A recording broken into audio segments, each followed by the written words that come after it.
Hai guys, balik lagi di channel saya, di channel Wong Lugu.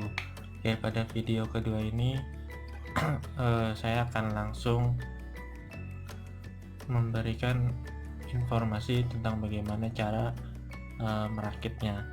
Nah, jika kita menggunakan RAM PS 1.4 dan Arduino Mega maupun board dari MKS, itu kita tidak perlu repot-repot untuk menyolder, karena pada board ini kita hanya tinggal memasang dan mencolokkan pin ke boardnya.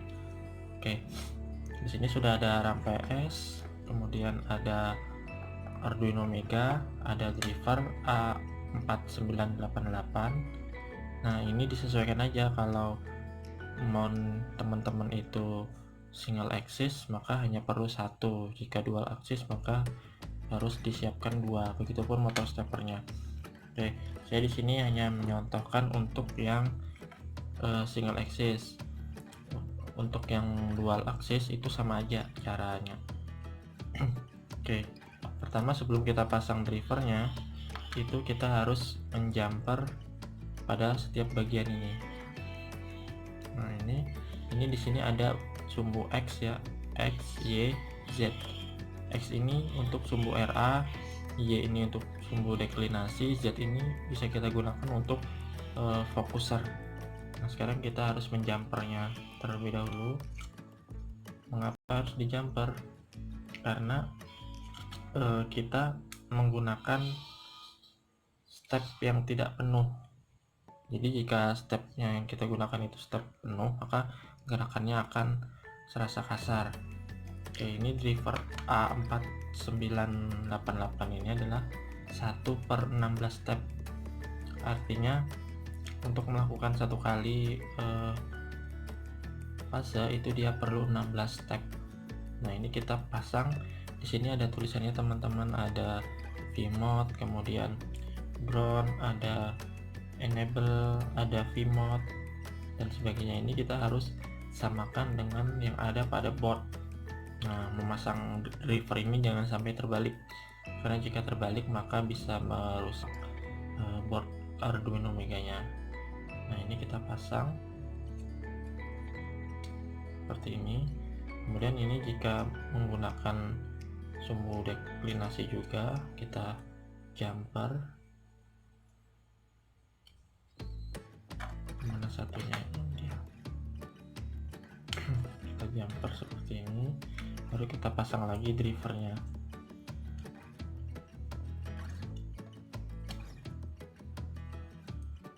Ini adalah heatsink, untuk fungsinya adalah untuk mendinginkan driver ini. Nah, kemudian cara menggabungkan RAM PS dan Arduino Meganya adalah tinggal samakan pada bagian ini. Sudah, harus rapat ya teman-teman. Jika sudah, instalasi berikutnya adalah kita harus memberikan kabel input. Di sini sudah ada tandanya, ini positif, negatif, positif, kemudian negatif, dan ini bisa dilepas juga kabelnya. Nanti kita masukkan sini. Inputnya sebesar 12 volt, bisa menggunakan arus 1, 2 sampai 3 ampere ya. Oke, nah di sini ada I2C. Ini digunakan untuk menghubungkan WiFi dengan board ini sebagai kontrol eksternal, nanti menggunakan handphone atau smartphone. Nah, seperti yang sudah saya jelaskan kemarin, bahwa jika kita menggunakan Arduino Mega, kita untuk kepresisian trackingnya nanti, agar trackingnya dapat benar-benar akurat, maka kita harus menambahkan RTC. Nah, bentuk RTC nya seperti ini. Ini saya belum pernah mencoba, jadi silakan teman-teman nanti pelajari di webnya OnStep ya. Nanti setelah video ini akan saya tunjukkan bagaimana cara berikutnya atau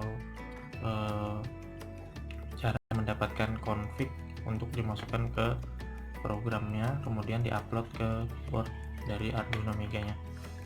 Oke, selanjutnya setelah sampai di sini maka kita harus menghubungkan kabel untuk motor steppernya. Nah, ini kabel motor stepper NEMA. Nah, karena ini kemarin saya dapatnya bonusan sehingga tidak ada slot untuk di bagian sini, maka saya membuatnya dari kabel jumper seperti ini ya.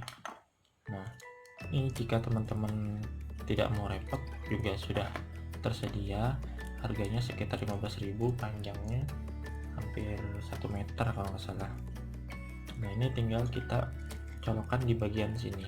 Ini untuk sumbu RA, dan sebelah sini untuk sumbu deklinasi, dan ini untuk fokuser.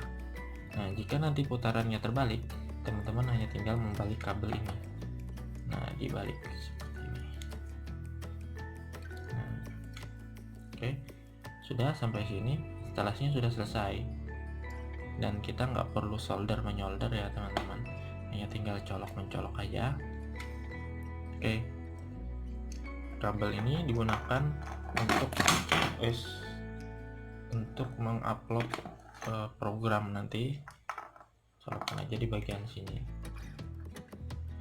ya.